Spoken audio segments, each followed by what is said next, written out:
Hello, hello, and welcome back to another deep dive here at Dr. English. Hello, everyone. I am your host, Jack, and I am, as always, just so excited to be here learning with you. But today, I have to say, my excitement level is, well, it's probably an 11 out of 10. And I'm Lisa. It is wonderful to be back. And Jack, I can practically feel the energy coming off of you from across the desk. You've been wanting to talk about this one for a while. It feels like forever, even though the movie only came out last year. I know.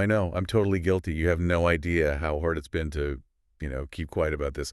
I've been sending you links nonstop. You have. I think I sent you like 5 articles just this morning alone. You did, and I read them all, don't worry.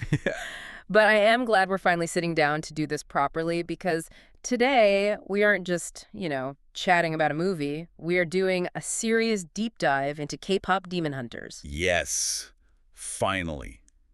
K-pop demon hunters. It is time. It is time. And just to ground everyone, for anyone listening in the future, today is Friday, February 6th, 2026. It's been about, 8 months since this movie dropped on Netflix, and, well, the world hasn't really been the same since, has it? It really hasn't. It is just everywhere. You walk down the street and you hear the music. You go online and you see fan art all over social media. I was at a coffee shop yesterday, and the barista was wearing the merch. It's absolutely wild. It is. But before we get too far ahead of ourselves, for the maybe 2 people listening who've been living under a rock, Yeah. what exactly is this movie? Right. Let's start with the basics. K-pop Demon Hunters is a 2025 animated musical fantasy film. It was produced by Sony Pictures Animation and, of course, released worldwide on Netflix. And when you say released, you mean it just exploded? Exploded is definitely the right word. I mean, huge is an understatement. It became Netflix's most watched title ever. We're talking hundreds of millions of streams globally. And it dominated the music charts in a way that, movies from animated studios just don't usually do. Wow. But our mission today isn't just to geek out over it, right? Right. Although I will probably geek out a little bit. I can't help it. But you're right. Our goal here is to unpack the story, to look at some of the English vocabulary around film and culture, and really dig into why. Why did this movie become such a massive global obsession? Exactly. We want to look at the language of its success. And speaking of language, there's a word I want to start with. It's a big one. Oh, yeah. Which one? Phenomenon. Ah, yes. The P word. So let's look at this. In English, when we use the word phenomenon in a cultural context, we're not just talking about something that's popular. I think that's a common mistake for English learners. They might say, oh, that new restaurant is a phenomenon. But that's usually not quite right. Right. A hit movie is popular. A new song might be popular. But a phenomenon is like a whole other level. It is. A phenomenon is something that's incredibly successful, yes, but it also creates cultural waves, it shifts the conversation, it sort of bleeds into real life. That's a great way to put it. So let me see if I've got this right. A movie like, say, a big superhero movie, that's a huge hit. It makes $1 billion. But maybe something like Star Wars back in '77, that was a phenomenon. Precisely. That is a perfect comparison. The superhero movie was a blockbuster. People saw it, they enjoyed it, they went home. But Star Wars, it changed how people talked, it changed toys, it changed everything. A phenomenon changes the cultural atmosphere. And looking at the stats for K-pop demon hunters, it absolutely fits that definition. Most watched title ever on Netflix. And the music. We have to talk about the music later, but it was topping charts that animated films just don't touch. Right. Usually you see like a Disney song on the charts for a few weeks, and that's a big deal. This was different. This was like they were a real band. We'll definitely get to that. But I think what really elevates this to phenomenon status is that it isn't just about cartoons or catchy songs. It's about identity, friendship, and a concept called soft power. Soft power. That sounds weirdly comfortable. Like a really gentle form of electricity? Not quite, but I love the visual. Gentle electricity is actually a surprisingly good way to think about it. We will explain it in detail later. It's a term from political science, believe it or not. But let's put a pin in that for now. It's super important. Okay, pin is in. I'm ready for a political science lesson later. But first, let's rewind. Where did this thing even come from? It feels like it just appeared overnight and took over the world, but great art rarely does that, right? No, it does not. It had a very long development. It was in the works for nearly 9 years. 9 years. Wow. That is an eternity in the entertainment industry. So they started working on this back in, 2016? Around then, yes. And the film was directed by Maggie Kang and Chris Applehans. Now, Maggie Kang is a really key figure here. She's a Korean-Canadian creator, and her background is essential for understanding the soul of the movie. And this brings us to the first big concept of the day, I think. Mhm. This is a term I see a lot in like academic articles, but not so much in just regular conversation. It is. I want to introduce the terms diaspora and hybrid identity. Okay, fancy words. Break them down for us, Doc. What do we mean by diaspora? So diaspora refers to the dispersion of any people from their original homeland. So when we talk about the Korean diaspora, we mean people of Korean descent living outside of Korea. Got it. So Maggie Kang has her roots and her heritage in Korea, but she grew up and creates in the West. She's physically separate from the homeland, but still culturally connected. Exactly. And that experience growing up between two worlds leads to what we call a hybrid identity. And this movie is a perfect example of that in action. It merges K-pop culture and Korean folklore, but it packages them in a Western animated format. That makes so much sense. When I watched it, it felt familiar, but also totally new. Like I was getting vibes from Spider-Man into the Spider-Verse with the animation, but the content was completely different. That's a spot-on comparison. The production notes actually mention that the hyper-stylized visuals were inspired by that look. Sony Animation really pioneered that style, mixing 2D and 3D to make it look like a living comic book. The colors were just insane. All those neon pinks and purples. It was very cyberpunk. But then you'd see these really traditional-looking buildings mixed in. Yes, that vibrant soul backdrop. They mixed modern neon stages with traditional elements. You notice the clothing too, right? The hanbok stuff, I'm assuming that's what it was called. Yes. Hanbok is the traditional Korean dress, but in the movie, they weren't just wearing, museum piece hanboks. They were modernized, high fashion versions. And that's the visual representation of that hybrid identity. Old and new, East and West, all at once. It looked incredible, like streetwear meets history. It felt so confident. That's the power of visual storytelling. It tells you everything about the character's identity before they say a single word. Okay, so we have the style, the creators, this idea of hybrid identity. Let's get into the actual story, because you can have the prettiest pictures in the world, but if the story's boring, nobody cares. What's the setup? Well, the premise is fascinating. It takes place in a world that looks just like ours, like modern-day Seoul, but supernatural forces exist just beneath the surface. I love that trope, the hidden world trope, like Harry Potter or something. The idea that magic is all around us, but normal people just don't see it. It's a classic for a reason. It makes us look at our own world and wonder, what if? Mm-hmm. But here, the twist is how the magic works. In this world, music has spiritual power. Right. It's not just entertainment. It's like a weapon or a shield. A shield is a good word for it. The idea is that music acts as a spiritual shield against dark forces. And the people wielding this shield are our main characters, the girl group called Huntrix. Huntrix, spelled with a slash, of course. Super cool K-pop name. Very on brand. So we have three protagonists in the group. A protagonist, for our listeners, is just the main character of a story. First, there's Rumi. Rumi's the leader, right? Yes, she's described as the passionate leader. Now, in American bands, the leader is usually just the lead singer. But in K-pop, the leader is a very specific, formal role. Oh, really? I didn't know it was that formal. It is. The leader is the spokesperson. They take responsibility for the group. They mediate arguments. It's a ton of pressure. So Rumi is the one carrying the weight of the world on her shoulders. Got it. Exactly. Then we have Mira. Mira, she's the super intense one.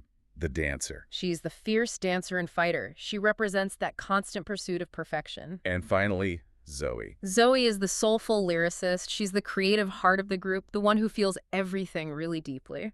So on the one hand, they are global superstars selling out arenas, but on the other hand, They are secret demon hunters. that has to be the most stressful lifestyle imaginable.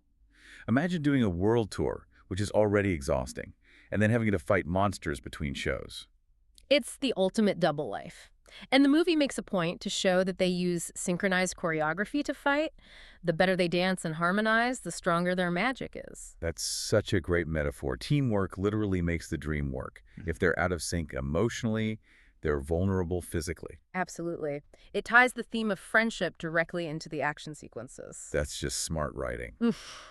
But a hero is only as good as their villain. Hmm. You need a good bad guy. Oh, yes, the antagonists. Let's talk about them. At the very top of the food chain, we have Guima. Guima. Even the name sounds intimidating. It does. So what's his deal? He's the Demon King. But what's interesting is he's not just a monster who wants to destroy the world for fun. He represents suppressed emotional forces. That's deep. So he's like bad vibes personified. In a way, yes. Corrupted desires, envy, anger, the things we push down. And he uses agents in the human world to spread his influence. The rival boy band. Hasaja The boys. Saja boys, they just show up on the scene and they are perfect. Too perfect. They're described as charismatic and electrifying. They have the looks, the moves, the songs, but there's something subliminal about their performances. Subliminal. That's a great vocabulary word. I feel like you hear that a lot in, like, conspiracy theories. Can you break it down for us? Of course, subliminal means existing or operating below the threshold of consciousness. So if a message is subliminal, your conscious mind doesn't notice it, but your subconscious brain does. So the Sanja boys are singing these super catchy pop songs, but subliminally underneath the music. They're draining the life energy of their fans. That is terrifying. And also kind of a brilliant commentary on toxic fandoms, maybe? Yeah. The fans are literally giving their life force to this band. It's definitely a satirical element. The story notes that there's an uptick in supernatural distress around their concerts. They're using forbidden ritual energies. So Huntrix, our heroes, they notice this. They realize the Saja boys aren't just competition, they're actually evil. Exactly. And that's the main conflict of the first act. It's good girl group versus evil boy group. But then we move into the second act and things get much more complicated. This was the twist that really got me. I did not see it coming. We're talking about Rumi's arc. Yeah. Rumi, the passionate leader, the demon hunter, finds out she's part demon herself. It's a massive revelation. And from a storytelling perspective, it's just a brilliant move. Why is that? Why do writers do that to their main characters? Because it creates what we call internal conflict. Rumi has spent her whole life fighting demons. That's her identity. Suddenly she realizes the very thing she hates is a part of her. That is the ultimate identity crisis. She has to look in the mirror and see the enemy. And it represents self-acceptance. Her whole journey becomes about overcoming that shame. It's a metaphor for anyone who feels like they have a part of themselves they need to hide to be accepted. That's so powerful. And while she's dealing with that internal drama, we have something similar happening on the other side, right? With Jinu. Yes, Jinu. He's the leader of the Saja boys. The bad boy band leader, the charismatic villain. Right. But unlike the other members who seem pretty into the whole evil plan, Jinu has these flashes of humanity. He has a conscience. I do love a good redemption arc. Redemption, that is the key vocabulary word here. Redemption is the act of being saved from sin or evil. It's when a villain turns away from their bad deeds. Jinu starts to question his master, Grima. He sees the harm they're causing. And his relationship with Rumi is so interesting. It's not just a standard good girl falls for bad boy thing. No, it's very complex. It's a rivalry, but there's also a kinship there. They recognize that they're both trapped. Rumi feels trapped by being the perfect leader, and Jinu feels trapped by being the perfect villain. So you have the hero who feels like a monster inside. Yeah. And the monster who wants to be a hero. That is a perfect summary. And that duality, that mirroring, is what drives the story into the final act. The Act 3 showdown. Mm-hmm. The world tour. Exactly. The Saja Boys World Tour becomes the setting for the final battle. Now, in a typical American action movie, how would this end? Oh, easy. Big explosions. Someone gets punched through a wall. Maybe a giant laser beam shoots into the sky. Right? Brute force. But K-pop Demon Hunters stays true to its premise. The battle isn't resolved with physical violence. No, they have a concert battle. A sing-off to save the world. It's a collaborative musical performance. Huntrix and Jinu, who has now defected from the bad guys, join forces on stage. Which is such a cool message. They don't just destroy the villains. They use their music to heal the audience that was being harmed. Yes. The source material emphasizes this shift. Music goes from being a weapon to a tool for communal healing. Communal healing. I like that. Sounds like a group therapy session, but with way better lighting and choreography. And much louder bass. But essentially, yes, they weaken Wima's hold not by killing him, but by waking up the audience, by offering genuine emotion to counter the subliminal control. And so, the good guys win, the world is saved, and Rumi, Mira, and Zoe continue their careers.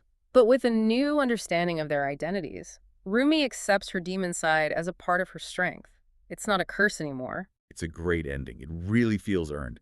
But Lisa, we cannot talk about this movie without talking about the thing that actually made it a global sensation. The music. The music itself, the soundtrack. Specifically the song Golden. Golden. You could not escape that song in 2025. It was the song of the summer, the fall, and the winter. I still can't escape it. It's on Yeah. my workout playlist. It's on the radio constantly. Well, let's just look at the accolades because they are staggering. And this is where that phenomenon label really gets earned.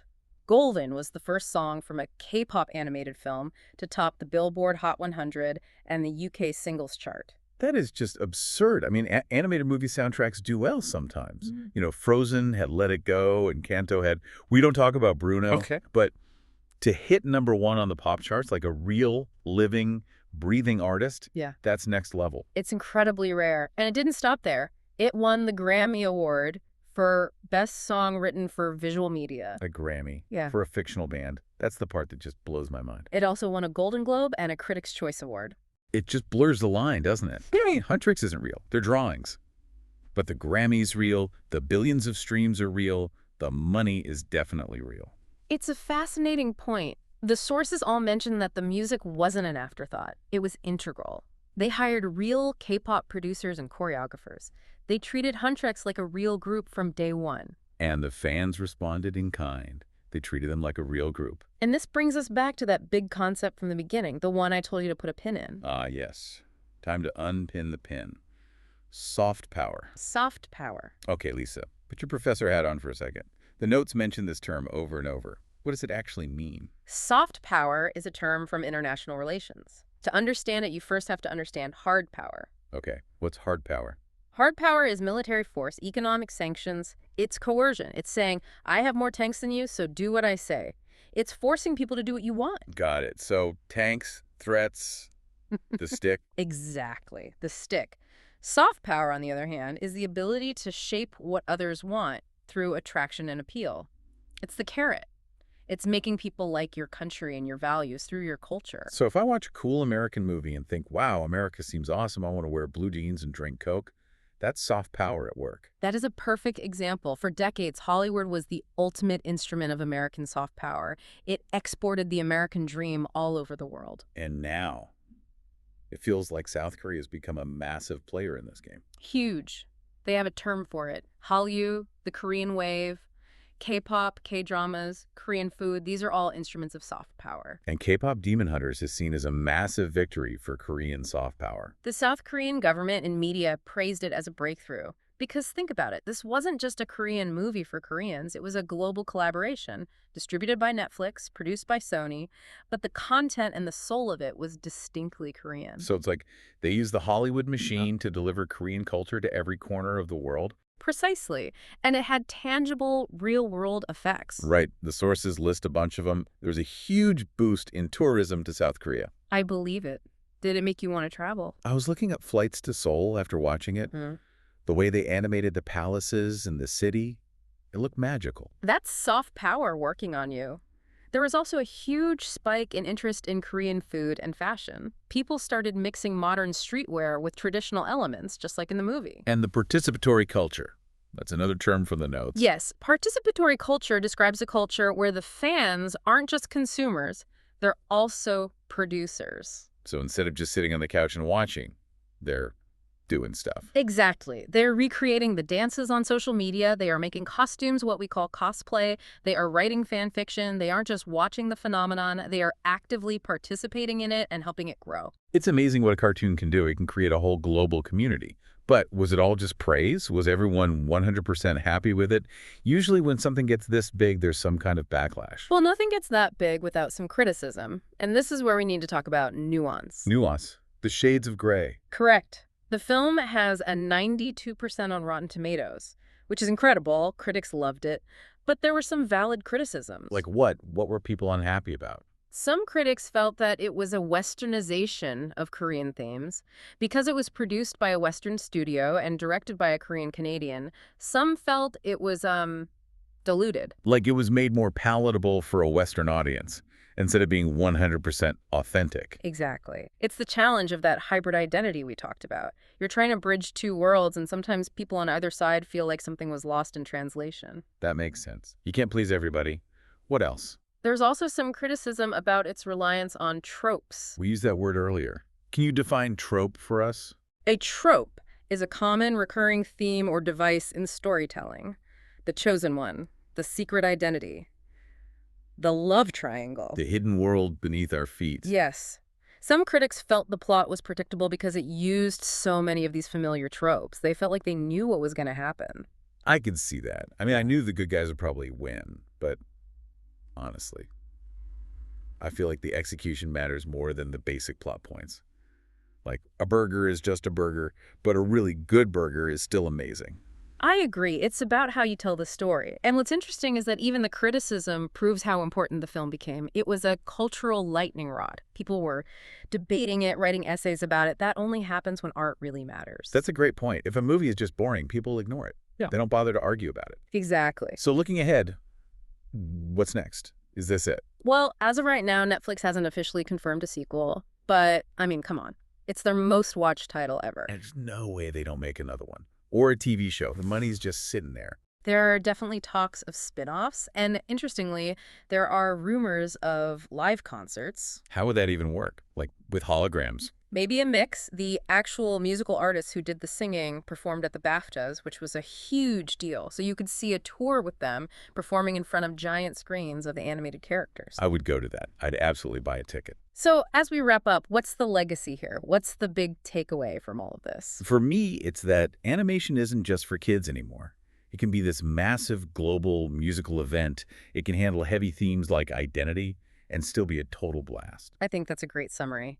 K-pop Demon Hunters showed that you can blend global entertainment, K-pop, Western animation, folklore to influence both hearts and charts. Hearts and charts. I like that. That's catchy. It proved that stories about specific cultural experiences, like the Korean diaspora, can resonate with everyone. You don't have to be Korean to understand the feeling of fighting your own demons. It really is a universal story in a very specific, very cool package. And it leaves us with a really interesting question for the future. Yeah. I've been thinking about this. We have a fictional band winning real Grammys, topping real music charts. It raises the question, in a world where our digital and physical lives are merging, where does the line between entertainment and reality actually stop? Are we going to see more virtual pop stars who are more famous than real people?